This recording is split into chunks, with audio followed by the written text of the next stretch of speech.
Did you know that there are listings in your Etsy shop that have massive potential if you only know how to read the analytics that I will share with you guys in this video? In fact, that's how I get listings like this that have where I put $300 in and I get $1,000 out on an advertisement, and then plus the additional organic gains, and then $200 in and $900 out plus the organic gains. This is how you can discover these kind of listings that I'll talk about in this video. And stop wasting your time on listings. You put $100 in and you only get $70 out. You need to understand when you need to let go of a listing and when you need to push the listing to its limit, because there is massive potential to it. I'm going to go through a step-by-step on how I analyze my listings in order to determine whether they belong in which category. I'm going to share with you guys what I do week 1, what I do week 2, and 3 in regards to a new listings in order to determine whether that listing is worth continuing my investments or leave it alone. By the way, at the end of this video, I'm going to share what happened here. This time last year, something happened here that really pushed us down, and I wanted to share with you guys. So make sure to stick to the end. Make sure to watch to the end so that this doesn't happen to your Etsy shop. All right, without any further ado, let's jump in. If you are new to this channel, this is one of my Etsy shop. I am a top seller who shares all the secrets, so make sure to subscribe. Now, before I talk about what I do in each week, you need to understand which categories each listing should be in. And I need to understand the listing in order to put it in that category and then act or treat that listing in its respected category. The first category is what I call, and I make up these names, by the way, I call the desert organic. It's the organic that doesn't do anything. This is also where the new listings begin. It's kind of like you put a seed in the ground. It's the same thing as not having a seed because it hasn't brought any fruit yet. So that's the desert organic. And that's the ones you can make any changes you want because there's no change, there's no result from that listing anyway. So that's the ones you can play around with after watching this video. However, the green organic is the one, by the way, the third one is the city hype, and I'll talk about that in a bit. But the green organic is the one that's generating good sales, is getting good traffic, but it's not being as profitable when you are running your ads. And that's the one that that's the ones I don't run any ads on. I just let it do its organic thing, but I don't make any changes to it. So if you, after watching this video, if you have a listing that does belong in the green organic, do not touch anything, because it will need to re-index your listing if you change the title, the description, or tags.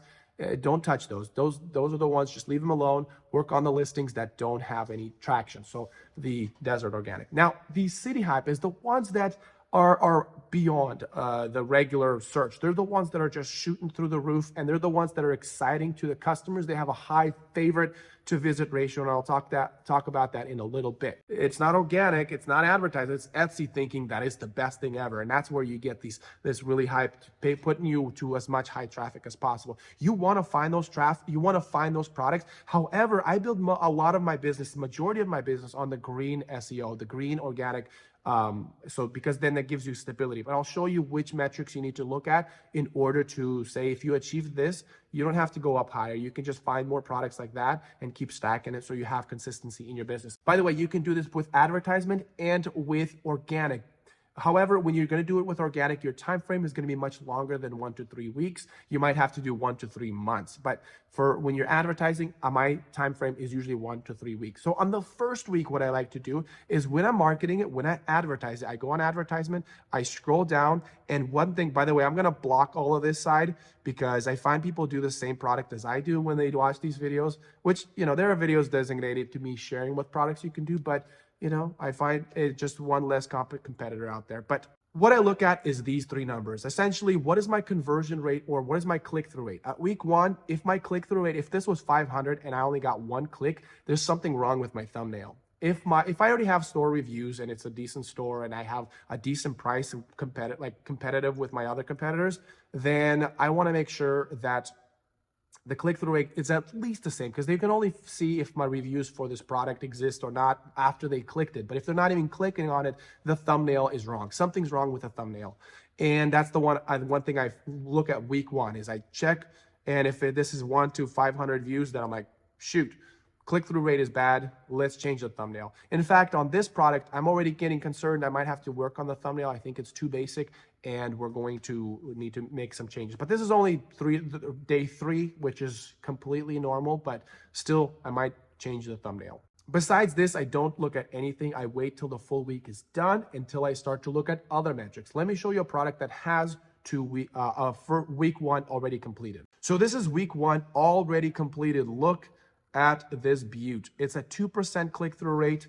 It's gotten views 13,000, and the clicks already getting 290. So this is a great. Now I'll show you a listing that's not doing good, and I'll show you that in a little bit. But this is a great listing. What I like to look at is going on the stats. You go on the stats, you find that listing. This is the pieces of information that I need to look at. I'm going to be screenshotting this, or screenshot this.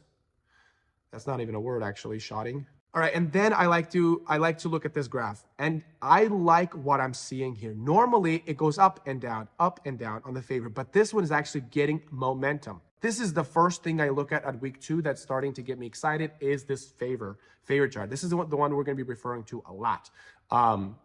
So let me show you a listing that doesn't look good.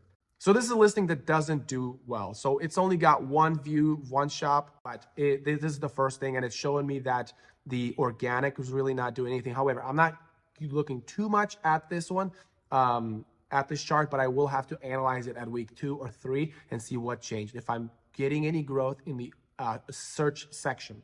All right, I couldn't find a week 3 product. I do have a 5 and 6 product. So let me show you a 5 and 6. So this is a great one for 5 and 6 to make the assumption and make the determination that this is probably going to be in the green organic in terms of me not advertising if I just look at this graph. Now, sometimes I have a green organic and I still advertise it if it is bringing me profit. So let's look at what it's doing over here. This is a great sign because it's showing me that the organic search is growing. Organic section is growing. It's not 7%, it's not 5%, it's 15% of Etsy search. And that's why I'm still advertising it, because this part has grown. Also, what I look at is I go on listing and I want to look at favor to visit ratio. So we looked at the favor chart, and if it's staying the same, that's okay. We also want to look at the visit to favor ratio. So over here we have, I always want about a 10%. If it's lower, then it's like, it might be in the green zone. So over here, we're slightly lower, and that's the same product that I showed you guys in this stats here. So it's showing me that, hey, visit to favor ratio is a little bit less than 10%. Again, for me, 10% is what it is. And it's a little bit different for each product as well. So make sure that you keep that in mind. So it's a little bit less. So let's look at the advertisement, whether it's bringing me profit or not.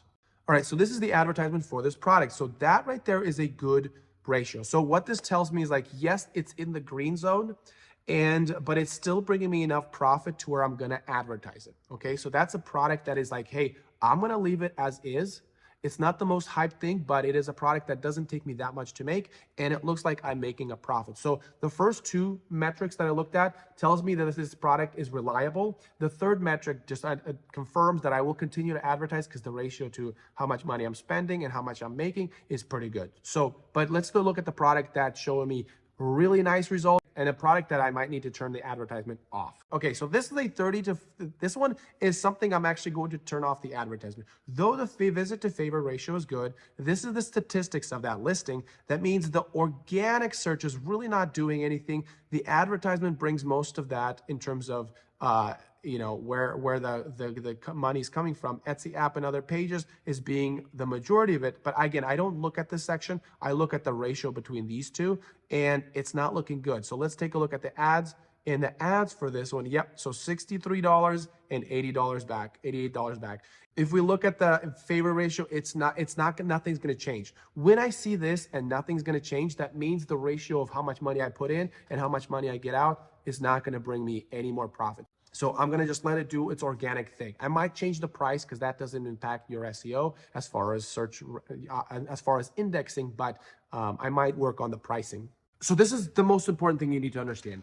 If you have a listing that has the favor chart looking like this, where it's not coming back to zero, it's only gaining momentum, it's having higher highs and higher lows, that's the listing that is going to be the city hype. That's going to be the one that you want to continue to advertise because the projection tells you that it's going to have a good future. However, if you have a listing that looks like this and it's not being profitable, you need to turn off the advertisement. At least that's what I would do, and let it take the organic route. However, if you have a listing that looks like this after week 3 and there's barely any traffic, I would either change the thumbnail, change something about the listing, and if that nothing changes in regards to the favorite chart and the search doesn't grow and doesn't get bigger, that's something you might want to leave in the desert and let us do organic thing if it ever will do an organic thing.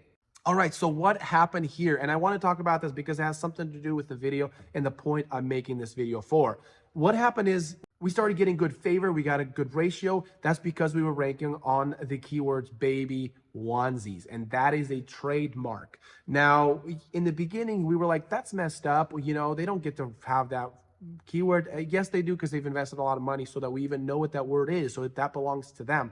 And that's when it starts to tank. And I quickly realized that that was the only listing that did this. That was the only listing that had this massive growth. And it was by accident we discovered that product and said, well, how can I do this so that happens on keywords that are not trademarked, on products that are not trademarked? Well, let's start working this process. And that's how I created this process. So if you start to apply this process to your to your listings, discovering a week 1, week 2, week 3, and if you're not advertisement, maybe month 1, month 2, month 3, you will start to discover these products. And that's how we got back up here. In fact, if you look at this year, we've been actually growing while other shops, from what I've heard, are actually going down in sales. Using this technique really does work. However, if your listing is not a good quality listing, you can have a good click-through rate. You can have a good product available. People are like, wow, this is great. But once they click on the listing, they're not going to really interact with your listing. So you need to put together a good listing. And I talk about how I put together listings that make $500,000 in sales, like this one.